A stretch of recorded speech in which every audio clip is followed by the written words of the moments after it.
You're listening to Transformation at Work, your one-stop guide to Salesforce success. And this is Career Corner, your guide to building your career in the Salesforce ecosystem. Our accomplished team of veterans is here to give advice and coaching on Salesforce certifications, the application process, networking, career mapping, and all the things you need to know to advance your expertise at every stage of your journey. Today, we're talking about the question, what makes someone a great fit for a solution architect? It's a question that if you're early in your career, or if you're a business analyst, a BA looking to plan the next steps in your journey, or if you're further in your career and just looking for a change of scenery within the Salesforce ecosystem, it might be on your mind. And if you're anything like your average applicant, you've probably got the job description for an SA open in front of you to get an idea of what goes into the role.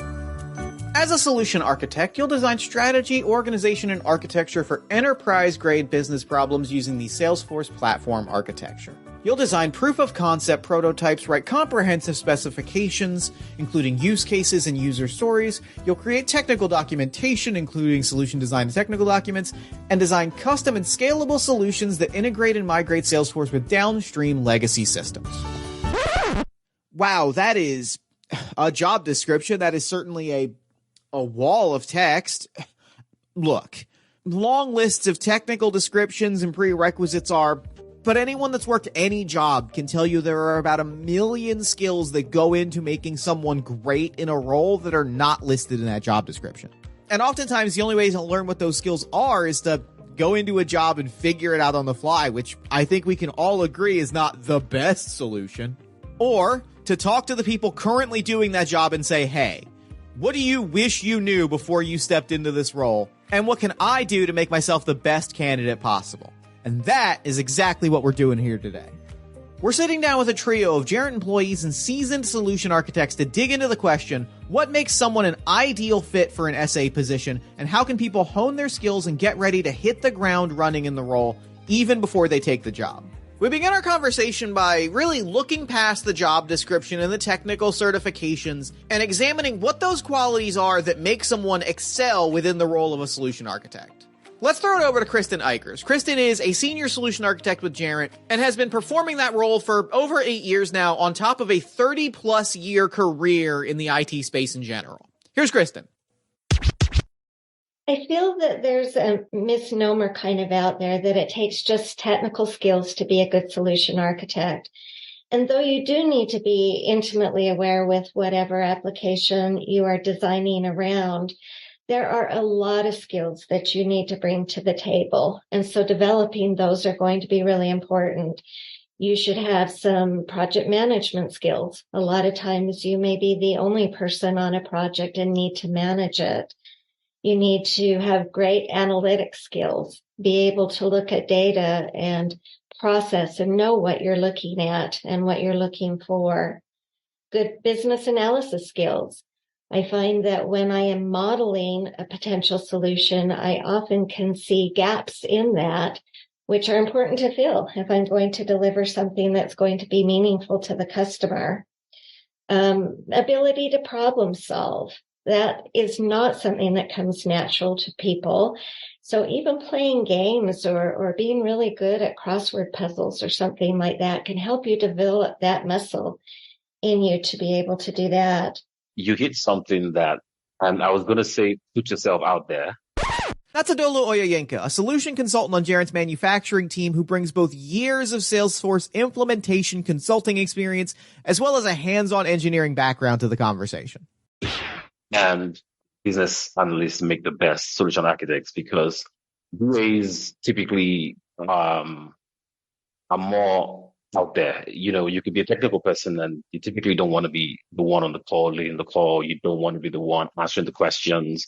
Yes, you have to understand, business generally, but I think confidence is a very big part of it. I think putting yourself out there over and over again to the point where you demystify it, plays a very huge role. You know how Sam said, like solution architect, very recently, it's more of exposing yourself to these crazy opportunities where you're going to have to speak up sometimes in front of executives and you're going to have to do your homework before you go to every call. A lot of times people, like you might think that the say, or solution architect knows a lot of stuff, but sometimes it's just prep work.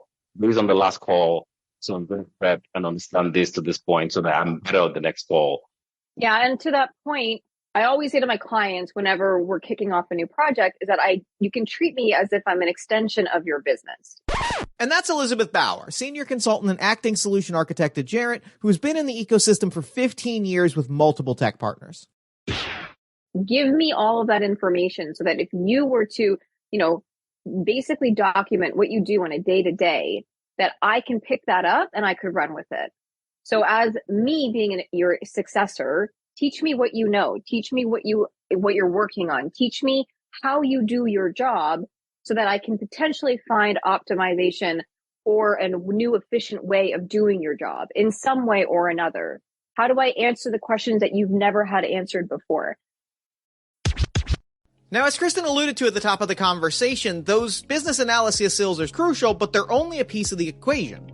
The reality is there's an entire world of soft skills that might not be readily apparent when you look at the job description of a solution architect, but that really define what makes someone in that role truly effective and able to serve the needs of their clients. For a few more examples of what that looks like, here's Adolo. I remember when I initially wanted to jump into Salesforce, one of my biggest fears, and maybe they call it imposter syndrome or whatever you want to call it, is am I technically good enough to even address this problem? And then there's also am I confident enough to this client and let them know that I can help them solve the problem? So I think the biggest part of it is, first off, you have to address the fact that if you're going to be a solution consultant, you have to be technically good to an extent. You have to have at least some background knowledge in the tech and in the Salesforce architecture. But I think the larger side of it is the skills. It's being a human being, being able to put yourself in the client's shoes. So for me, communication. That's why a lot of times, even as a solution architect, you find out that sometimes the client has a problem, but they don't even know what they want. And no matter how good Salesforce is, if you don't know what the client really wants, you really can't solve the problem. So I think communication for me is one of the biggest skills, followed by problem solving. So I can actually be a human being, find out what the problem is, ask why a couple of times. Then I can then start breaking the problem down into smaller bits that help my team understand. Actively listen. Don't listen to just respond, but you're going to want to learn how to find nuances in what people say. And that will be across a wide range of people. You may be working with the C-suite, those that are in very high executive positions.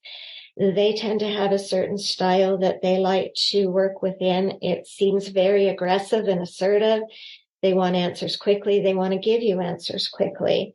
You may be working with subject matter experts, and with them, you're going to want to develop a more friendly listening style where you're developing trust with them so that they tell you the nitty-gritty about what's not going right in their jobs.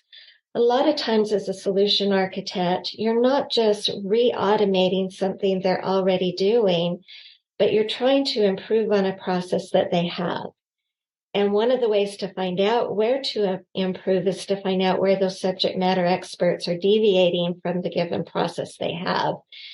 People by nature circumvent the things that are not working well for them. And having that friendly type of conversation with subject matter experts is going to get you to the information you need to know. Yeah, I think that these two have done a great job at answering the question. I mean, you have to have a level of creativity. You have to have a level of business acumen. You have to have the ability to kind of hold yourself in a room as well as kind of tackle sort of some of those harder questions. It's not about that we have the answer. It's about that we have the question to ask you for you to come up with the answer yourself. You have to also have a kind of level of understanding of Salesforce as a whole, how it can solve problems and what its real usage is for. It's not just, lines on a spreadsheet. It might be factored that way, but it's not actually just that. It is there to answer business questions. And in order to answer business questions, you have to know what Salesforce can provide in terms of answers. So that kind of base functionality or base understanding of the functionality that Salesforce can provide allows a solution architect to start to formulate and have that creative bug that then allows us to come up with the solution to your problem. I use business analysis skills all the time within my job as a solution architect. Not only do I need to understand what requirements are and how to get to them, I need to understand the why around them. The why for me is much more important than the how. I need to also be able to model things out in flowcharts, in data diagrams. And it's amazing. More people that I encounter in my client realm are more visually attuned than they are to just listening to me talk. If I can paint a picture for them in some way through my documentation of modeling, together we usually can find places where we can do process improvement, where we see where process is kind of gagged down a bit, and help give them a better solution. Documenting, absolutely key. I need to know how to document in a way that's acceptable for anyone who is in the technical field, all the way up to if I'm working in the public sector. They have some very specific ways of wanting to have documentation set up. So I need to make sure that I'm aware of all of those, whether it's knowing what a UML diagram is, or, what standard notation is in an ERD document. So I would study on my documentation skills as well. Project management is another big one that comes in mind. I should know, as a solution architect, multiple ways of running a project, from waterfall, which is designing everything up front, and that can be very, very difficult and challenging, to any flavor of agile that's out there. A lot of the companies are now tending to prefer agile, but I need to know what is going to work well for my client, and not all flavors of agile will work well with all clients. All of those skills, creativity, business acumen, analytical skills, and obviously the technical knowledge of Salesforce as a solution, those are all crucial in making someone good in the role of a solution architect. But that's only part of what we're talking about here today. Good is good, but what we want to know is what makes someone great in that role. For more on the qualities that make someone a standout solution architect and how prospective employees earlier in their careers can start to develop those skills, here's Liz. I'm going to go ahead and say solve problems. Have a way and a methodology that you perfect, because everyone has their own style of being a solution architect. There isn't like a checklist. You have to do all of these things, but you have to be able to solve the problem.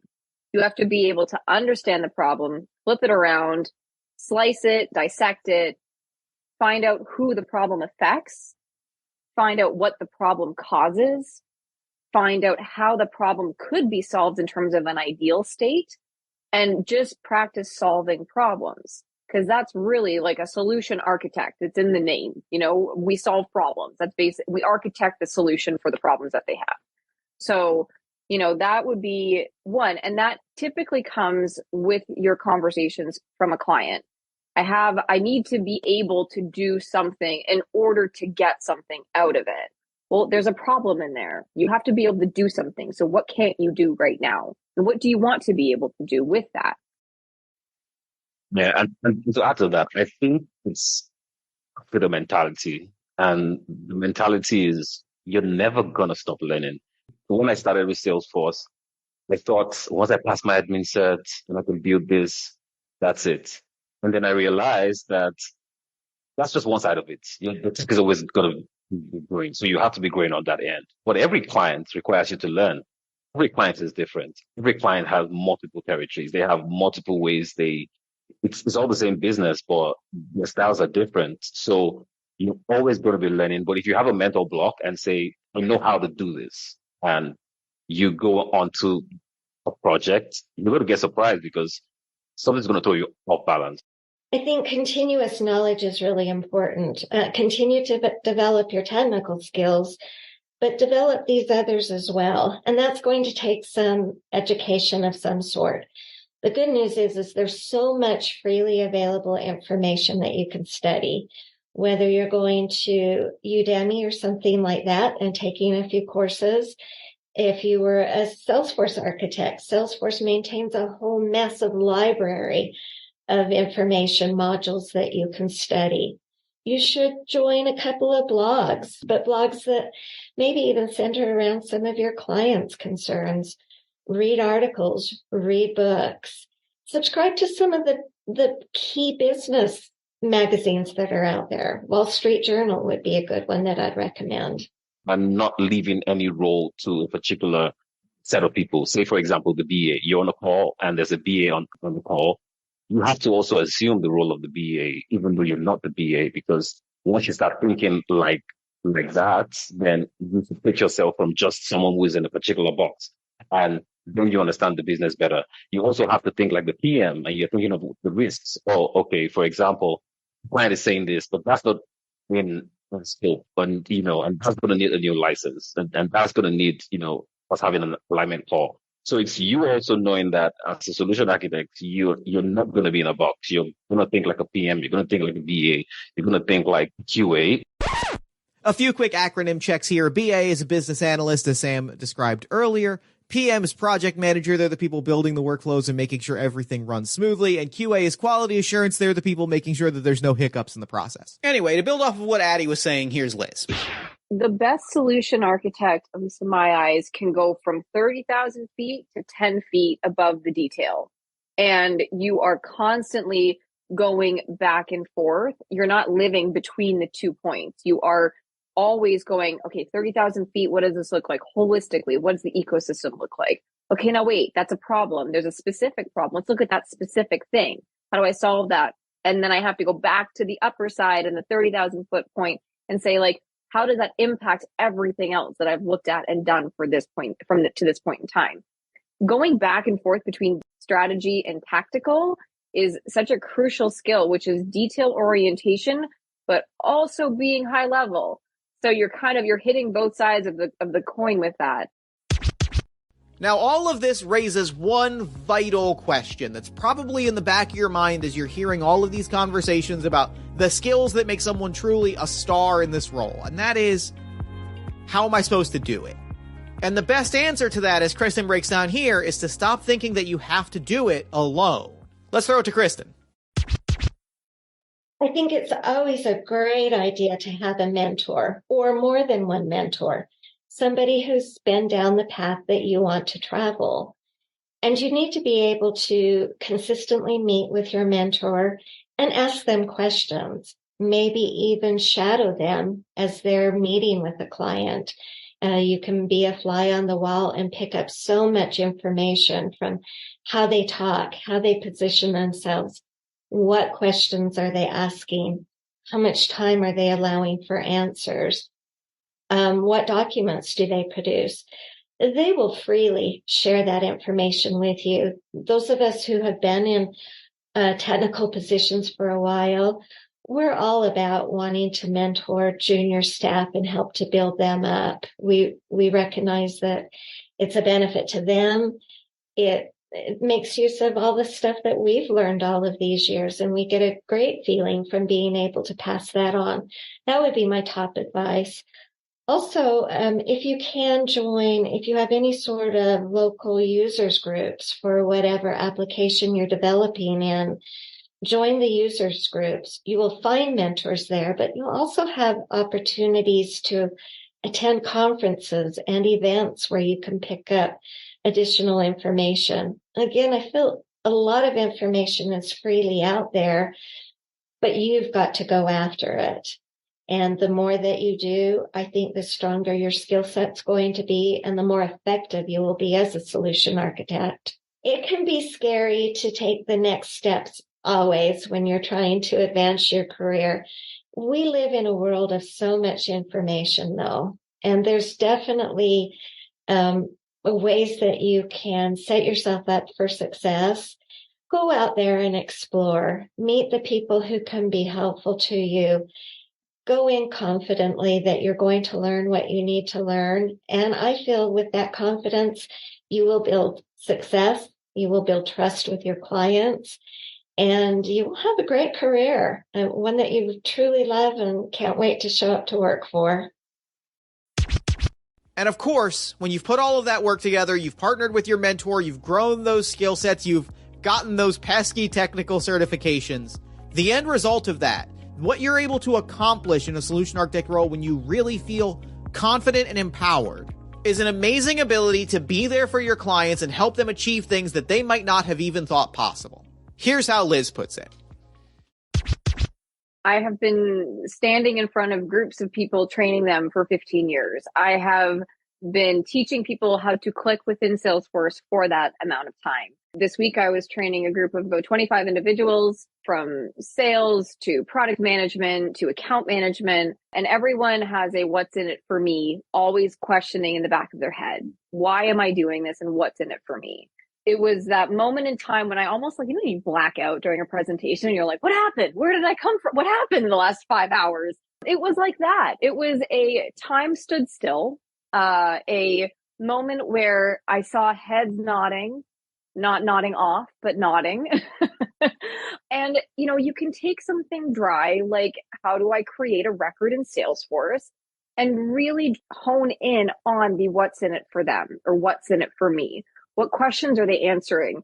And I flew home Wednesday night thinking, damn, did I get a standing ovation? Because I did. And for that moment in time, I hid behind my podium, but I was like, wow, I've never really been that comfortable speaking for that long. And wow, how much of the last 5 years did just compile all in one, in a 2-day time span to deliver really effective training where I did not make people fall asleep. That's a win for me. I'm super happy with that. People coming up to me after being like, thank you for not drowning us in boring, mundane, monotone style speaking. That no one wants to be in a meeting for 16 hours where you're listening to someone say, please click here, please click there, click save. No one wants that.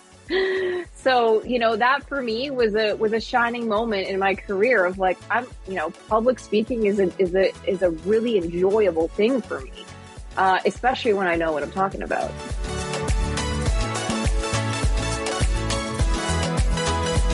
When you're planning your career and you're looking at the positions and the roles that you want to fill a year from now, 2 years from now, 5 years, 10 years, it's easy to focus on the technical skills you need to get there, right? It's completely understandable that you look at these roles and think, well, these are the technical certs that I need, and I really need experience handling these solutions, and I should be able to talk confidently about this technology. And that is really valid, and those technical skills are really important at every stage of your career.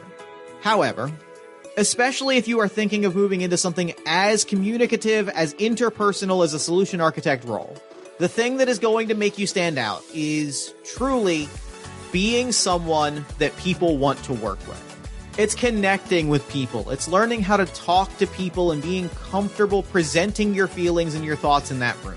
Because so much of being an SA is presenting and working with executives and training teams and trying to find solutions to problems. At the end of the day, no matter how well you know the tech, those are going to be the things that are really, really going to make you excel in the position. If you can make a real connection with someone, get to the heart of their problem, as Liz put it, the why and the why me, that is going to be the thing that makes you stand out. This has been Transformation at Work. Thank you once again for listening, and thank you to Kristen and Liz and Adelu for a wonderful conversation and some truly incredible insights. Transformation at Work is, as always, produced by Gerent in collaboration with Salesforce. I am Jeff Stormer, your host and producer. If you enjoyed the show, consider leaving us a 5-star review on iTunes or Spotify, or head to gerent.com to sign up for email updates when we release new episodes. Until next time, thank you again for listening, and we hope to see you again soon.